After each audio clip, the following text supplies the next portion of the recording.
have to learn how to let go, let God, take care of yourself so you could be strong, because sometimes your strength is what that family member needs to pull themselves out of the hole that they're in. My name's Renita Freeman. I am a lifelong Pittsburgher. I grew up in the North Side in the Northview Heights community. There's 7 of us all together. My mom was pretty much a single mom most of the time of us growing up. We lived with her. I went to Perry High School on the North Side. We moved to Northview from the Hazelwood community when I was about 11 years old. My family has dealt with substance use from my grandparents, my father, more so than my mom, where they were mostly drinkers that we knew of. I have a couple of brothers who ended up on drugs.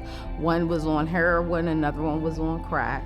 And during the 90s, my brother that was on heroin, his story's a little tougher because it was very accessible, and he ended up getting in trouble, and he went to prison for a number of years. And when he got out, he came and stayed with me for a while. The last family member that we're dealing with who was a user is my niece, and she's been on crack for about 15 years now. She's been on crack, heroin. It was very disappointing because she was so young when she started. She had 3 children. This past Christmas, we had a family event. Seeing all of us together and being in company with us, she sort of took a look back, and now she's decided to get into rehab. So I've been supporting her through that.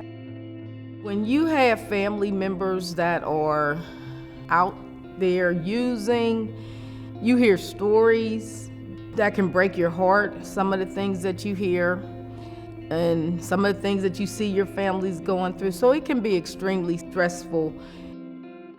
Families need to know that they need to take care of themselves. Early on, when I started dealing with people who were users, I learned about going to sessions for, I think they called it Naranon at the time, where you learn different tactics for taking care of yourself. Biggest thing for me was learning how to care about my family members, but not worry about what they chose for themselves.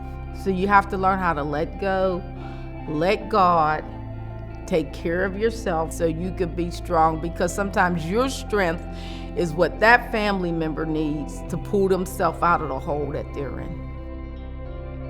More about the services that are out there, more about key words, key terms, what you can say to them. So I'd like to learn more about how to talk to people when they're trying to get clean or when they say they want to be clean. He's living a prosperous life. He's gotten married. He's developed a good, strong relationship with his children, and he's become more of a pillar of the family.